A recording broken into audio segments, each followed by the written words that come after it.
Please take your seats. The session will begin in 5 minutes.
Please take your seats. The session is about to begin.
We can't effectively work on early childhood education without addressing the impacts of climate change on pregnant women and children.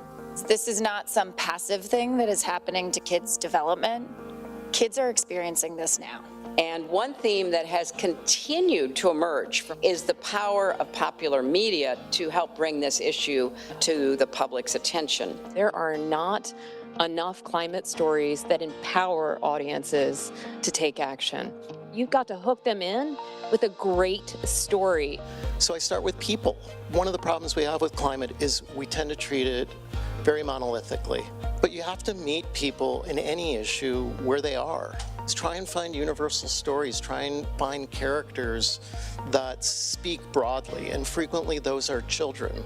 And as long as climate change and early childhood, the intersection of the two, are an issue that they over there face, we will never meaningfully address these two issues. So everyone needs to be included in this conversation. It's a very large ecosystem of people who create the content that we see every day. And so we need to deepen and level up the understanding and care for climate and climate consciousness through the entire creative community.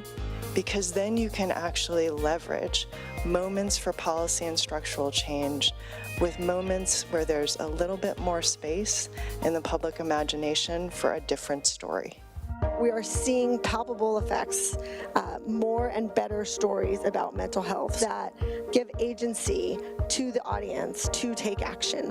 What would be different if in the aftermath of genuine crisis and trauma, you step into a context that is constantly helping you make meaning, that creates resilience to not only restabilize your life, but also to join the crowd of people who are creating solutions.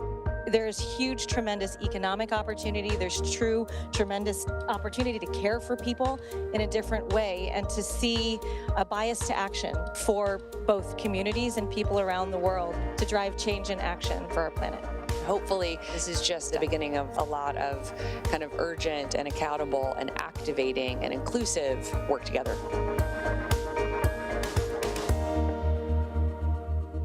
Please welcome to the stage from Comic Relief, Michelle Gainless.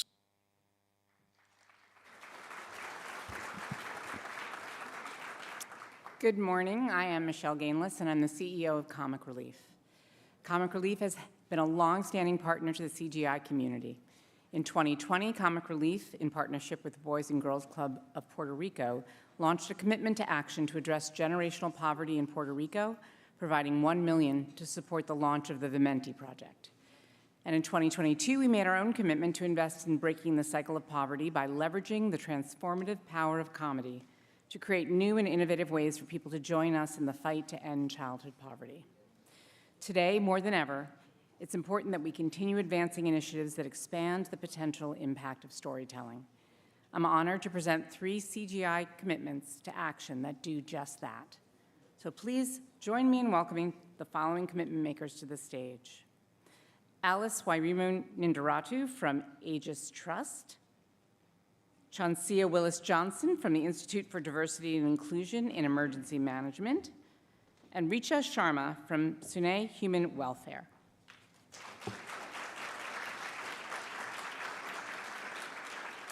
I'll tell you a little bit about what each of them are doing. In response to escalating identity-based violence, denialism, and civic fragmentation around the world, Aegis Trust is committing to establish the Isoko Center for Humanity in Rwanda as a global hub for advancing peace, human rights, and the prevention of genocide and atrocity crimes. The center will provide both digital and in-person programming designed to foster empathy, critical thinking, and personal responsibility, and provide global peace leaders with skills on prevention and advocacy against atrocity crimes and healing for survivors and affected communities. Aegis Trust aims to empower 2,600 global leaders with a community reach of 260,000 people to identify early warning signs and strengthen global prevention movements. The center will also feature a museum of the future to share global stories of genocide, prevention, reconciliation, and healing.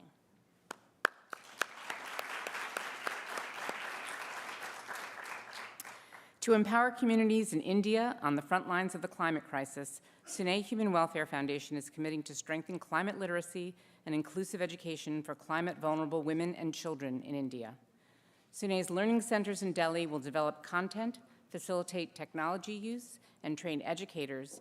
And using a hub-and-spoke model, Sune will expand to 3 new states to operationalize and localize the interventions with the help of community-based volunteers and educators. The project aims to deepen Sune's engagement with children and adolescents through technology-based learning. Interactive tools, story-based modules, and hands-on activities will help the students understand complex climate concepts, connecting them to their own lived experiences, and put climate actions such as waste segregation, water conservation, and coexistence with stray animals into practice in their daily lives.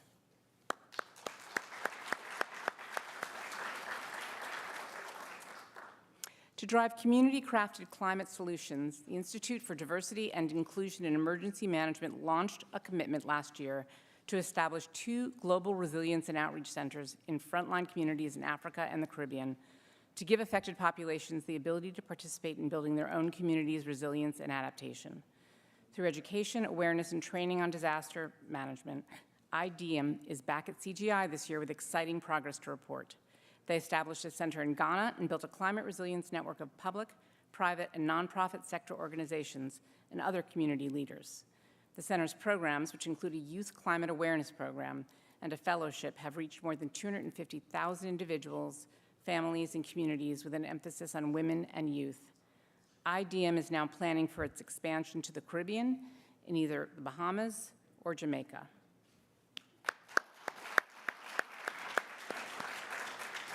Storytelling and narrative can shift perceptions, build empathy, and cultivate community. These commitment makers are showing us what's possible when we take a media, storytelling, dialogue, workshops, education, and awareness raising. I'll give you guys your Clinton Global Initiative commitment to action. Can you hold that? Can I get a picture?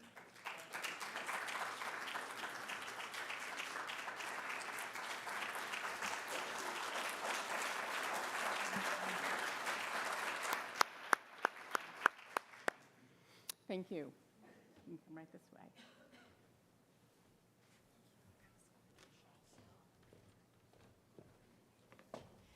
And now I'm thrilled to turn it over to Sean Daniels from the Recovery Project, who will share how they're rewriting the narrative and changing the national conversation on substance misuse, starting with some of New York's most famous theaters.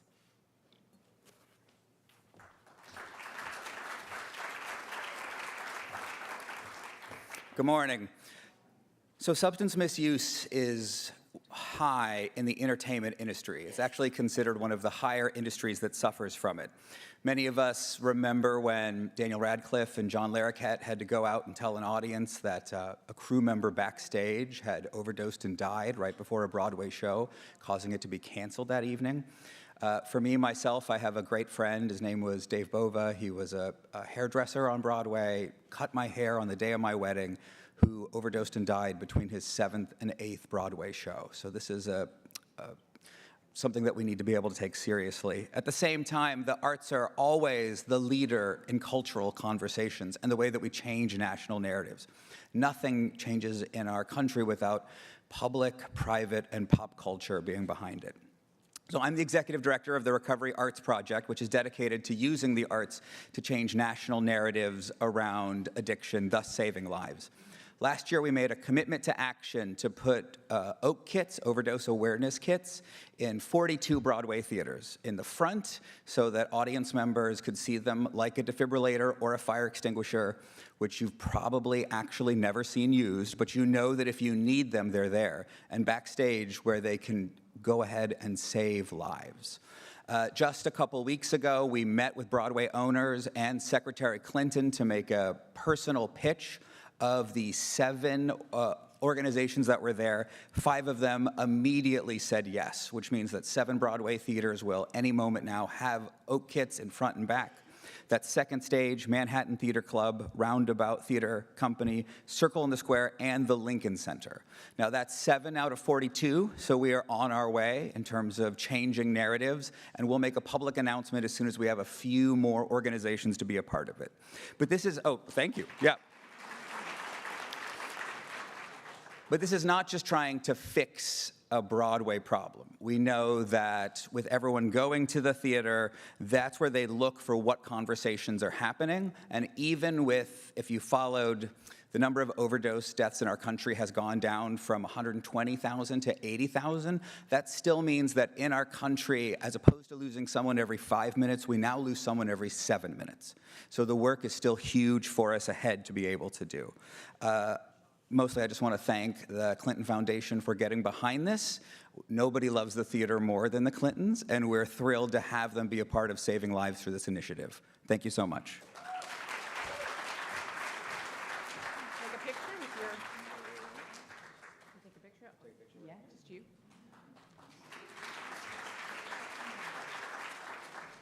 I'm going to leave this on the stage.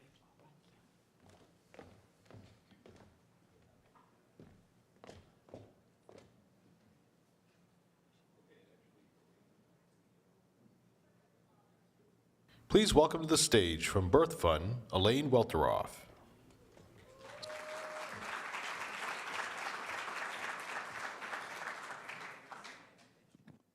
Good morning, everyone. You guys can do better than that. Come on, this is the first session of the day. Good morning, everyone. That's more like it. I am Elaine Welteroth, and I'm so honored to be here with all of you today. Among the many hats that I wear, at my core, I'm a storyteller. When I was the editor-in-chief of Teen Vogue, I learned firsthand how storytelling really can shift culture by showing that young people's voices mattered and empowering them to lead movements by amplifying them. And now, as the founder of Birth Fund, I'm bringing that very same toolkit and philosophy to one of the most urgent issues in America: maternal health. Because let's be honest, women's health rarely gets the headlines and the investment that it so deserves. And I figured if I could make activism sexy to teenagers and advertisers, then I could make maternal health and women's health sexy to a whole new generation. That's where you guys laugh. That's where there's a little energy in the room. Thank you. You look alive, all right? But here's the sad reality. The United States is the deadliest place to give birth in all of the industrialized world. And 50% of American mothers describe their births as traumatic. And Black women and women of color, women who look like me, are 3 to 4 times more likely to die during and after childbirth in this country. This isn't a problem that's only happening out there to other kinds of people. This is happening to us. But here's the part that gives me hope. There are solutions, data-backed solutions that we know about. The World Health Organization tells us that up to 80% of maternal and infant deaths would be prevented with midwifery care. 80%. Now, this is why every other high-income country all across the globe embraces midwifery care as their standard birth care model. But somehow here in America, it's not even covered by insurance. Make that make sense. No one's telling that story. Now, when I became pregnant, I went to 8 different doctors to try to find someone who cared, someone who would listen to me in my most vulnerable state. At one point, my questions were laughed off, and I even had a doctor stand up and tell me that I had exceeded her 3 to 4 question max. The message was clear to me. My voice didn't matter. And in a world where even Serena Williams, one of the strongest and arguably one of the wealthiest women in our country, almost lost her life during childbirth, somehow it still took my own lived experience to realize just how broken this system is in this country.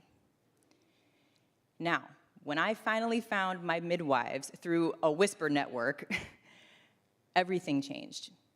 I went from feeling vulnerable and fearful of losing my life while bringing life into this world to joyfully giving birth to a 9-pound baby, unmedicated, in my home, surrounded by the care of skilled midwives. And I will tell you, to this day, of all the cool things I've gotten the opportunity to do in my career, that was the coolest. That was the most empowering moment of my life. I tell my team, put that on my bio. And I tell every mother, add that to your resume. Pro tip. But my birth experience was so transformative that it inspired me to create Birth Fund, so that safe, compassionate, and in some cases, life-saving midwifery care is not considered a privilege, but a birthright.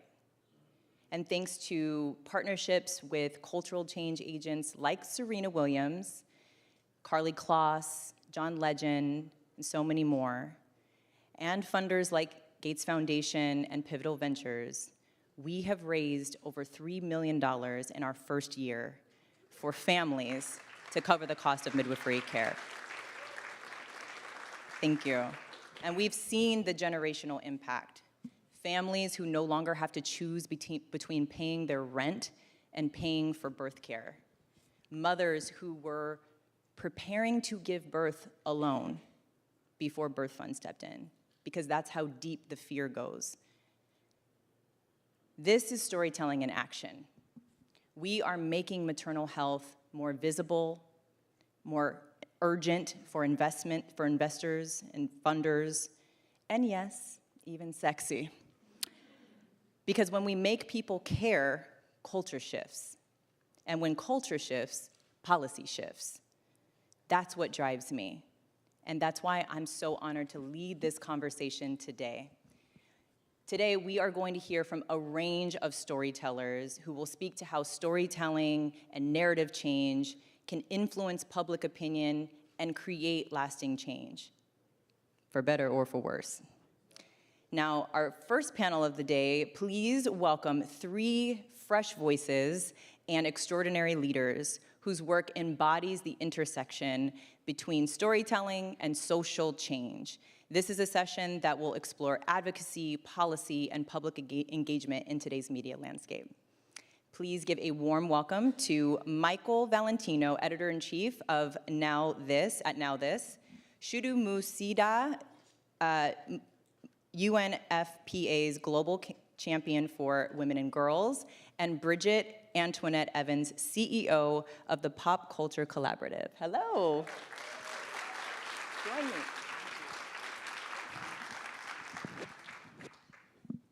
Hello, good morning. Morning. Morning.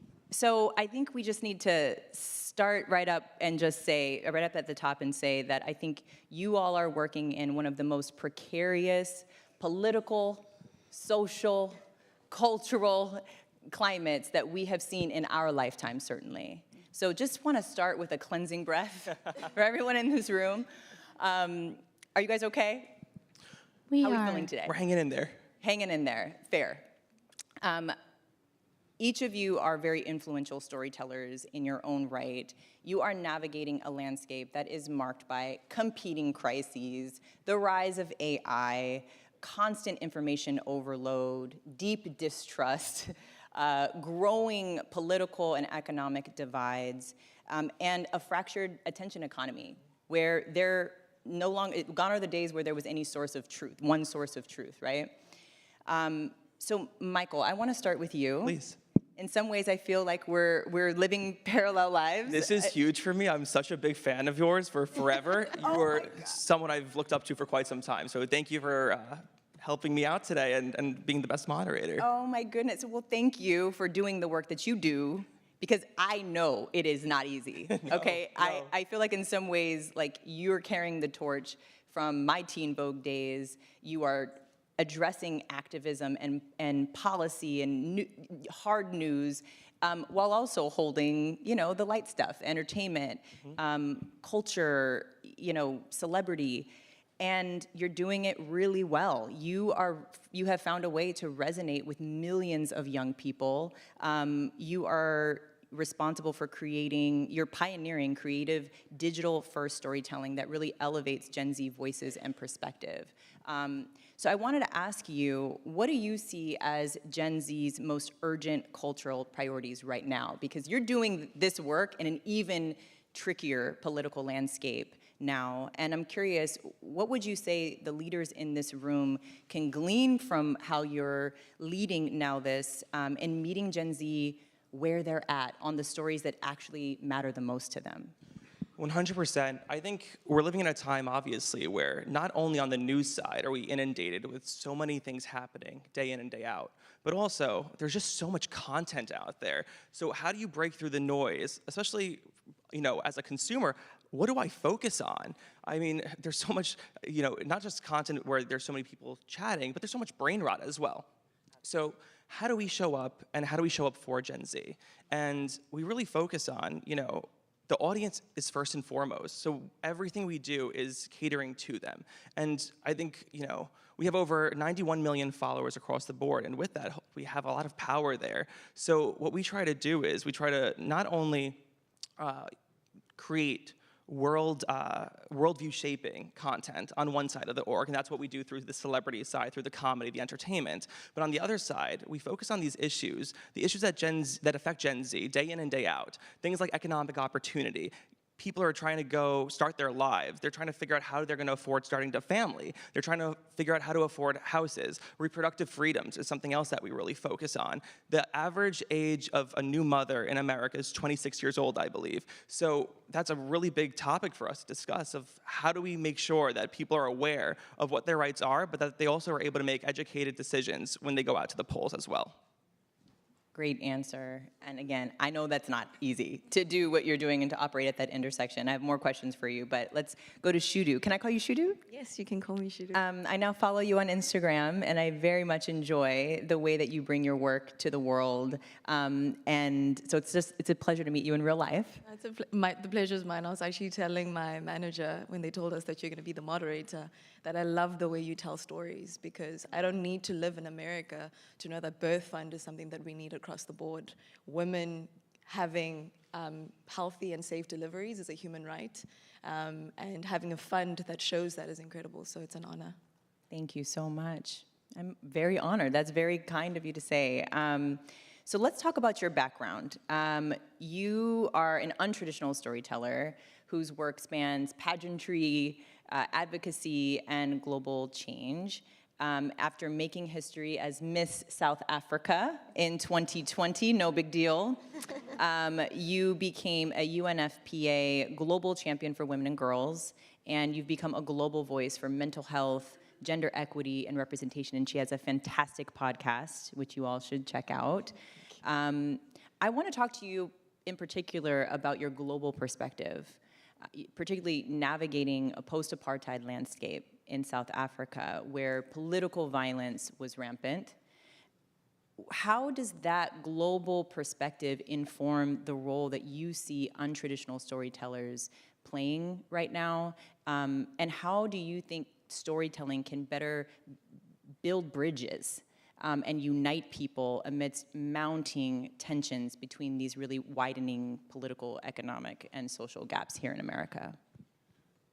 I think, especially now, I think you touched on it right now, when we have a phone, we've got the power to shape perspectives, and I think it's very untraditional to have us at the driving seat of what change looks like. Coming from South Africa, it is the stories of different people that have been, I think, the catalyst of me even sitting here having this conversation right now. South Africa was deeply divided, but it is the stories of never again that literally drive us forward into understanding what human rights are, where we don't just sit when something is not right. We stand up, and I think being South African means you are a fighter in every single right. You cannot just sit by and let things wither in front of us. I feel like with social media right now, what we give attention to is what we give legitimacy to. And now more than ever, it is our responsibility as a global community to speak up when things aren't right. I feel like we often forget the power that we have in our hands right now. How do we move from a deficit-based perspective of what we don't have, what is going wrong, to a possibility-based perspective where we realize what is possible when we actually come together. For a lot of us, there are a lot of change makers in this room. There's a lot of change makers on the stage. How do we bring our voices together to say that this is not just an American problem? It's not just a South African problem. It's a global problem. Reproductive health rights are a global problem that we should all be addressing.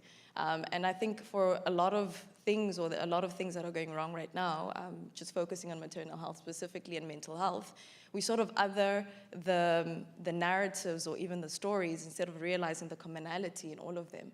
Women are always on the sidelines. When something goes wrong in every single country, women and children suffer the most. And that should be a thread that we focus on and come together instead of saying, it's just now this focusing on this, or just your initiative focusing on this. How do we sit together on the stage to bring solutions and perspectives that drive us forward as a global community? Absolutely. I love the quote. For those of you taking notes, this is a quotable. What you give attention to is you're giving legitimacy to. Very, very, very powerful. Bridget, nice to meet you. Nice to meet you as well. As a storyteller myself, I love a good backstory, so let's start with yours. As a teen, you were obsessed with this one question. What is the relationship between a great story and widespread cultural change? Yeah.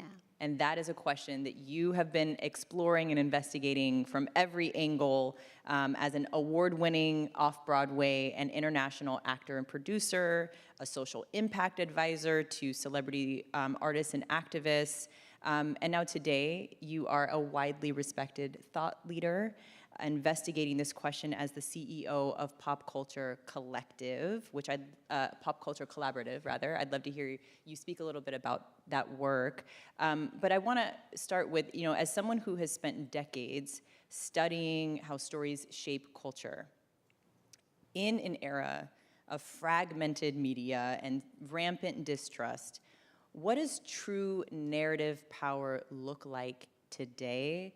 And who do you think is wielding it effectively? Yeah, it's a great question. I am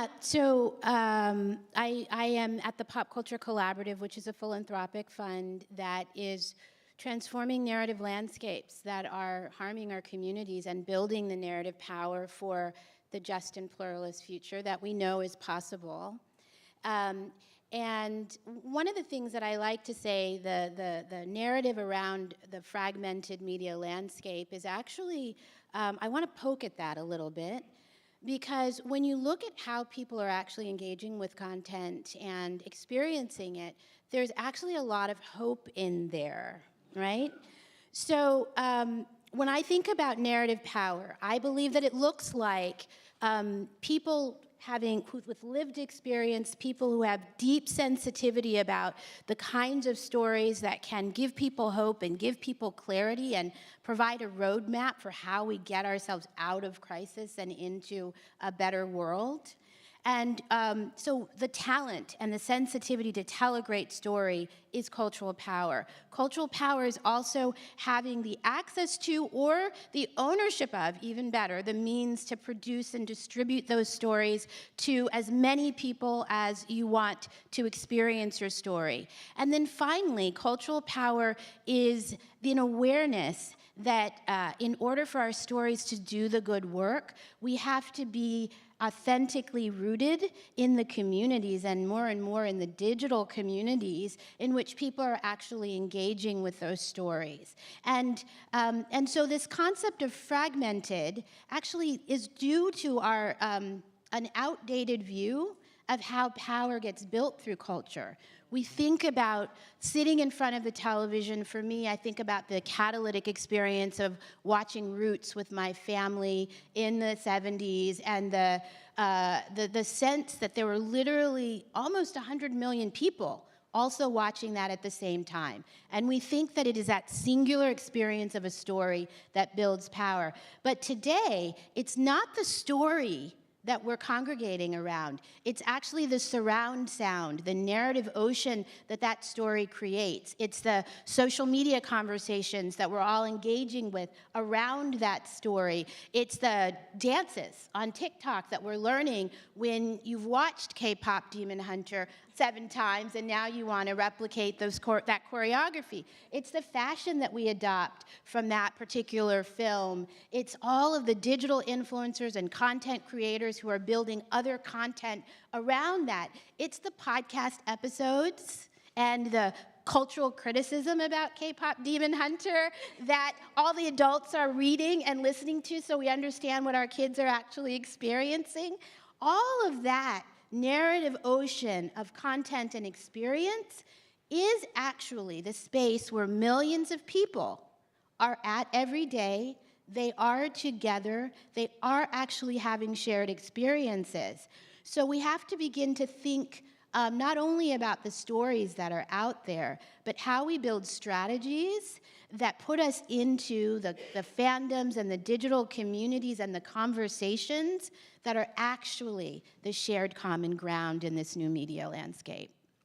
I love the way that you framed that. Narrative ocean is something I'm going to be thinking about a lot, as I feel like I'm drowning in it. I personally took a break from social media over the last week, and I highly recommend that.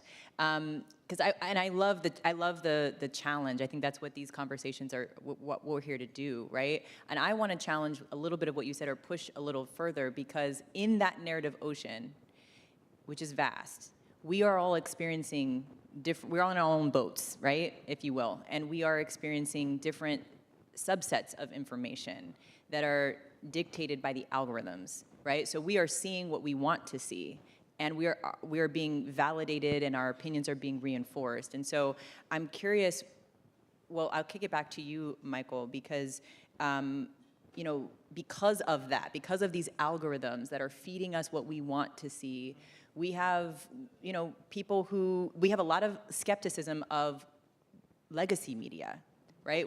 We're learning to trust the person and the faces that we're seeing on our feeds more than we're, likely to trust a news outlet these days, right? Especially young people. And so many people are being forced into these ideological bubbles. So I want to hear from you about how do you create stories that not only capture attention, but that also build trust across these different worldviews and these different lived experiences, and if you will, these different algorithms? It's a great question, and to build off of what Bridget was saying before, I think you touched on the doom and gloom of it all. We're living in unprecedented times. No one's going to deny that. But I think when we only focus on the negativity, it might get you the views because you're sensationalizing things. But at the end of the day, it's not actually going to create effective change. You're not going to make an impact that way, because folks are just going to, I hate to say it, but they're going to accept things, and we can't allow that. We have to change their minds, and we have to get them, we have to prime them to be excited, to know that there are things that they can do. So something I tell my team, and this is something I implemented shortly after the election, was if we're going to do a story, make sure it's not just doom and gloom, no matter how negative it may be. But at the end, give some hope. Tell the people what can they do to go out and make that change. And it works. And not only that, not that engagement is the end-all be-all, but engagement went up, viewership went up, and followers. In the past 6 months, we've gained 2.6 million new followers, which is really exciting to see that the strategy that we implemented was working on that side. Additionally, at the DNC, I believe Now This Impact had 4 of the top 10 videos to come out of it. And all of them, all 4 of them, were about first-person storytelling, where we gave a face to the stories that we were amplifying. And I think that's how we kind of get in there and make people listen. Because when you put a face behind the narrative, behind the message, people will resonate with that. And it goes such a long way. And the proof is in the pudding, and we actually get to see the results, and that's something we're definitely doubling down on. I like to call it's the micro to macro of it all. I relate so much, that resonates so much, and I love a practical takeaway. I hope that you guys wrote that down as well. I'm a big note taker. The idea that making sure that there is a tangible CTA, there is a way to inspire hope and action. I take the same approach to the work that we do at Birth Fund. It is why we lead with the solution. Midwifery care is a solution because, to your point, when you only hear the doom and gloom around these scary statistics of women dying during birth, all you do is paralyze people in fear. And then when they find themselves pregnant, it's sort of just like, let me just put my head down and hope for the best. That's not a great strategy, right? And so we need to engage people around solutions and lead with hope, lead with joyful birth stories, and then create access to pathways to experience those or to even know to hope for those kinds of outcomes. And I think that is a model that applies to so many of the issues facing our world in this moment. Bridget, I wanted to give you a chance to also address that question in case you had any thoughts to build on that. Yeah, absolutely. One of the pieces of content that we funded this year that I love, that makes me happy when I encounter it on social media, is a video, a short video that features a young trans and non-binary teen beautifully belting Defying Gravity on the steps of the Supreme Court. And this video, which is by an artist named Paula Mendoza, working with a civil rights attorney named Chase Strangio, was released just hours after the Scrimeti Supreme Court case, which was a devastating blow for everyone who is committed to justice, but in particular trans communities. Now, this video did a few things that I think are really powerful to lift up. One, in the hours in which community felt so devastated by this outcome, this video said, get back up. You are powerful, you are beautiful, and no one's going to take us down, right? Like, it gave a surge of energy, and it flew around the internet. Almost 1 million people watched this video in its early days. And it wasn't just trans people who were crying when they watched it. I got messages from people in the immigrant rights movement, in the racial justice movement, who said, thank you for this video because it gave us hope that a better world is possible. Now, the other thing that it did, which going back to the point about how we engage with content, is by choosing to sing that song, right? It opened up the story of trans liberation to the entire Wicked fandom, right? So now smart. You start to see this intersectional experience that people are having. People who've never thought about trans issues are suddenly seeing this beautiful performance and feeling invested in the hopefulness of that action. And that's where we start to see the borders around us falling down across these algorithmic kind of geographies that we're stuck inside of, is when we actually use pop culture and the stories and the fandoms around them to actually just bust through those borders and forge bonds across so many different lines of difference. Brilliant. Absolutely brilliant. And yes, the point is here to connect your messaging back to culture. Tap into pop culture, embrace pop culture. I think for too long, philanthropy and social impact has existed in the shadows of society, but I think where we can actually make change is by connecting with pop culture movements, and you're doing that so beautifully. For our last question, I wanna address this moment that we're in, you guys. So many people are paralyzed by fear. Freedom of speech is under attack, and visibility makes you a target. So many people, many organizations, many companies, many leaders across industry are being encouraged to play it safe, to not go there, to not even address the truth. For any leaders in this room who might be feeling some of that, first of all, I want to just say it's okay to acknowledge that. We don't have to pretend like that's not happening. It's happening. What is your advice to leaders to remind them of their power in this moment when the reality is there could be consequences for standing in your truth, for speaking truth to power? Why is it important to do it anyway? And can you give a personal story of a moment where maybe you too felt fearful to stand in your truth fully, out loud, in these visible positions that you all have? I'll start. I think it's very difficult. I mean, I'm a student, international student in the US, and before you say anything, you just think about getting deported or finding ICE at your door, honestly. But I just remember when I was preparing for a podcast episode, I wanted to explore African spirituality through the lens of mental health, because I felt like so many Africans had been excluded from the narratives around mental health because they didn't see themselves in it. When they looked at mental health, there were so many different words and jargons that made them feel excluded to even begin with. So when I was sitting with Xhosa healer, he's also a psychologist and a theologist, I was preparing this episode and I said to him, I'm trying to make it palatable because I want people to feel like they're included in the conversation.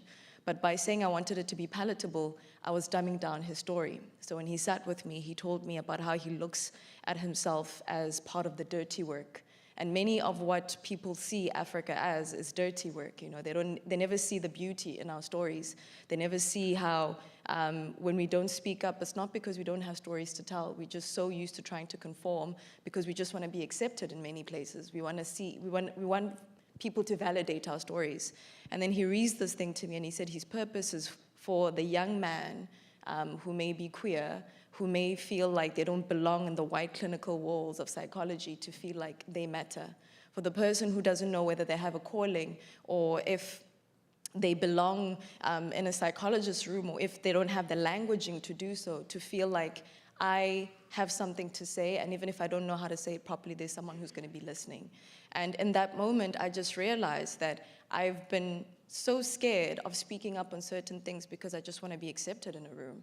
And he made me realize that it is our moral responsibility to speak up because we're speaking up for something bigger than us. When you share that one single story, especially with free speech, even here in the US, but across the board, you are making someone who may not even be sitting in this room, who does not have a seat at the table, feel seen. The danger of a single story when we sit here is that we're telling the story of privilege. And in many places, people don't have the privilege to sit up here and share their story to say that this is what I'm struggling with. I mean, the symptom of what is happening right now in the United States is, I think it's scary, but imagine how many people have been living like that for so many years, not just in this current administration. There are many voices that have been silenced, many stories that haven't been told because they don't have the platform to. And when they do share their stories, they put themselves in danger of losing their jobs, of losing their livelihoods. So what do? They just sit in the shadows and their stories never get told. But then had they shared their stories or had the safe space and safe community to share their stories, that could have saved someone's life or made someone who would be walking into whatever space they were in feel seen at the very least. So it's important to share your stories.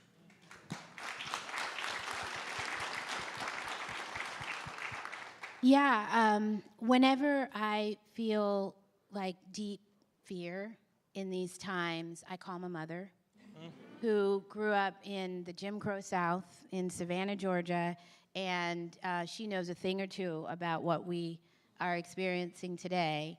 And so I ask her and have asked her a number of times over the past year, like, how do you actually get up and move? And she always actually points to something in the past that's proof that we've been here before and that we got through it. So in the context of culture, for instance, I think a lot about all of the artists in the 60s who told the stories anyway, who sang the songs anyway, who wrote the plays, who wrote the books, who gave the speeches, and they did it anyway. And they accepted a level of risk because there was no going back, forward. We have to go forward, we have to get through and over and to the next world. And if you look throughout, for instance, the last 50 years in the US, you see that time and time again, that the artists, that the activists, that the speakers, that the writers, the journalists did it anyway. And so when I'm scared and I want to pull the blanket over my head, I do it anyway. And that is really terrifying. And but there's a lot of models in our movements for how to get up and do it anyway. And that is our mic drop moment. Thank you so much. I hope you all feel as uplifted, as energized as I do listening to these incredible storytellers. You all are fantastic, and I appreciate you sharing your stories here with us on this stage. Thank you for being here. Thank you. Thank you. Thank you.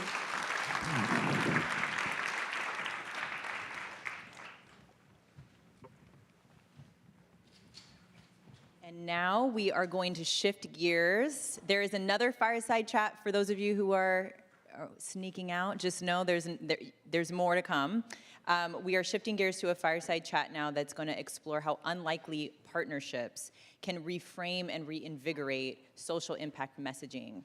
So I am thrilled to introduce our next two speakers to the stage. When these two women crossed paths at CGI just last year, they discovered a shared mission. What began as a conversation here in this community has since evolved into a unique cross-sector partnership, one that's breaking stigma, expanding awareness, and reaching audiences in new and unexpected ways. Today, we will explore what we can all learn from their journey in partnership. Please join me in welcoming to the stage Johanna Kondel, the founder and CEO of the National Alliance for Eating Disorders, and Lindsay L., who is a platinum-selling artist and philanthropist whose advocacy and artistry are amplifying conversations around resilience and empowerment on global stages. Let's give them a warm welcome to the stage. Hi, how are you? Nice to meet you. Hi, how are you? Good morning, ladies. Good morning. It's great to meet you. I love the color that you're bringing to the stage. We didn't even coordinate. We just showed up like this. So. Guys, I think we could be a girl group right now. Let's do it. If only I could sing like you. Girl, we can learn we can figure anything. It out. We can do I anything. can dance. Okay, perfect. I can't. I can just stand and wave. There you go. We're a winning team. All right, so I would love to hear about this sort of CGI love story and how you all made an important connection last year that had a transformational impact on the work that you're now doing together. Sure. So last year we were invited to Story Studios to speak, and I first have to say I'm so grateful to CGI for bringing a topic like eating disorders to the forefront. You know, with 29 million Americans that will experience an eating disorder in their lifetime, we don't talk about it. And so we were invited to talk about our lived experience and the work that we do and how it shows up. And that's really how it started. We had an opportunity to speak, and then after, I mean, clearly I fell in love with her at the moment, and we just continued talking, and I realized, you know, based off of the last panel, is in order to create conversations and eradicate shame and stigma on a mental health disorder that no one chooses to have, it's going to take various pathways and various ways of creating conversation, and it's individuals like Lindsay that really propel that forward. I'm interested to hear from you all's perspective. What are some of the stigmas that you are working to overcome as it relates to eating disorders? I mean, specifically like a topic like eating disorders, people don't want to talk about it. You know, they think it's uncomfortable. And so I think that being able to normalize some of these stories and make them feel more human and talk about it in spaces like this so we can actually feel connected is so important. It's so important. It changes the game, and it helps us help 29 million people. For those in the room who are less familiar with your story, I'd love to give you an opportunity to share a little bit about your connection to this issue area and why it was so important to team up. Yeah, I got diagnosed with an eating disorder a couple years ago and did not see it coming whatsoever, but specifically the entertainment industry celebrates disordered eating. And, you know, I think raised as a little girl with childhood trauma and then getting into the entertainment industry and being told, oh, you know, if I was going into a photo shoot and I didn't eat breakfast they would celebrate that. They'd be like, oh, good job. Or I would put on my wardrobe for the day and you know, something was a little tight and they were like, well, just don't eat or drink anything for the rest of the day. And I was just like, I grew up thinking that that was normalized. And so as an artist, I think it's really important to talk about these things so that we know. And as this has become a part of my story and a part of my brand, it has been wild to see how eating disorders or disordered eating affects so many people across the country. And you would never know it. You know, I was diagnosed with anorexia, and anorexia, I just didn't think that I would ever have something like that. And my therapist was like, anorexia or eating disorders is not a body type, they are behaviors. And so they can be you can have an eating disorder and look any different way. I think one of the things many people don't make the connection on when it comes to eating disorders is that it's connected to mental health. Can you talk about that intersection? Yeah, actually, eating disorders have recently been classified as serious mental illness. They are genetic in nature, and they're exacerbated by environmental. So think social media, think other comorbid mental health like depression, anxiety.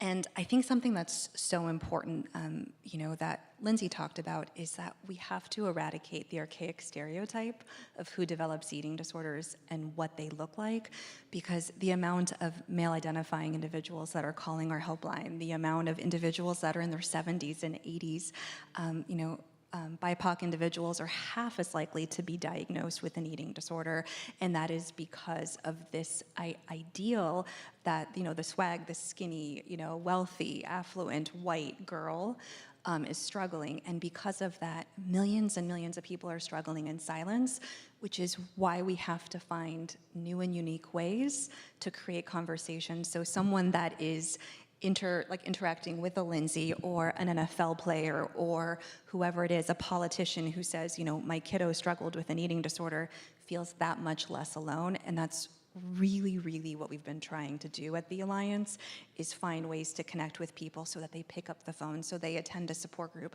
so that they know that there's help and hope and that recovery is possible.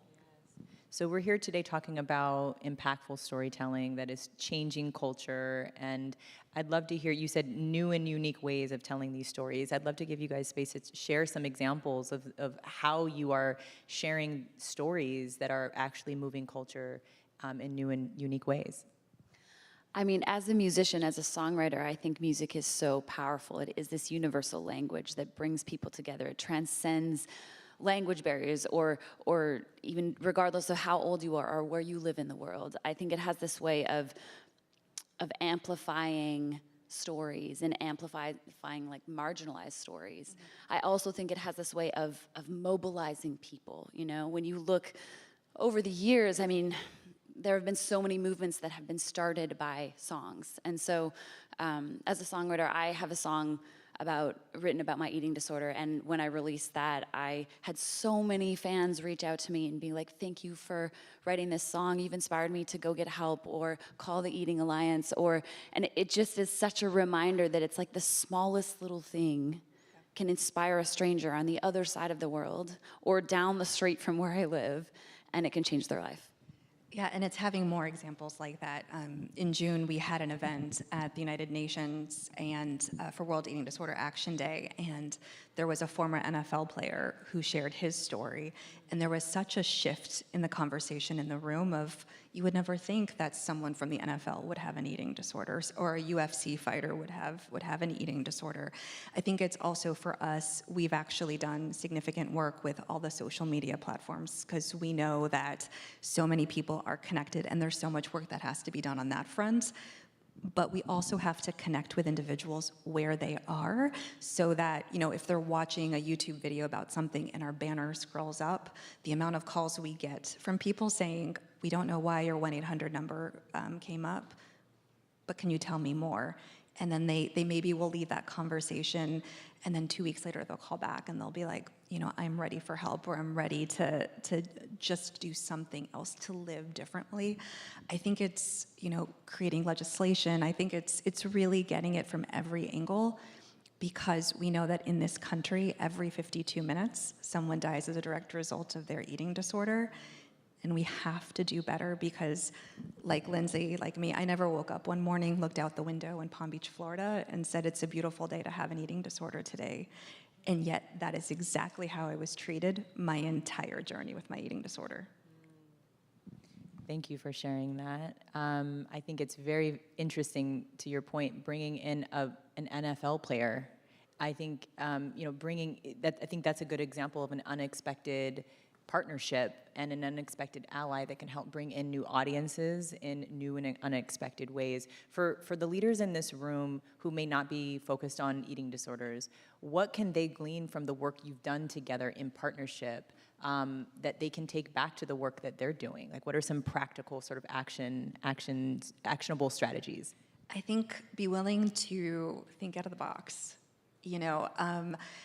Like our work with Lindsay, and we have our 25th anniversary coming up, and Lindsay's performing. We've done work with Noah Khan, who's, people think men don't have eating disorders, right? So connecting with them, it's find ways to have strategy. And if you are someone who can make an impact, is be willing to take that chance. Some of our biggest, most significant partnerships have happened in the corporate area, where someone was willing to say, you know what, no one else is talking about this. This is my opportunity to make a change. So be bold and be willing to take that stand.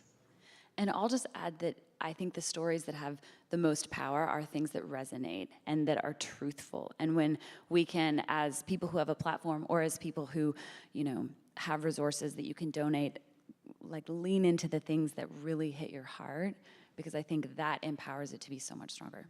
Yes. Thank you so much for your vulnerability. Thank you for your authenticity. I absolutely agree and hope that everyone in this room embraces this idea that if you focus on the one thing that you are truly passionate about, that you can speak to authentically, you can change the world in this lifetime. Pick that one thing and move the needle. And I think today's conversations really illuminate that it's not just the stories that you tell, but also who you tell them with and how you tell them. So thank you for inspiring us today. I hope that this will inspire conversation and future partnerships, that we will be on the stage next year talking about how they fell in love in this room over an issue area that they share in common. So thank you both so much. And thank you all for being here. I want to encourage you all to go to the main stage because President Clinton will be speaking next, and we do not want to miss that.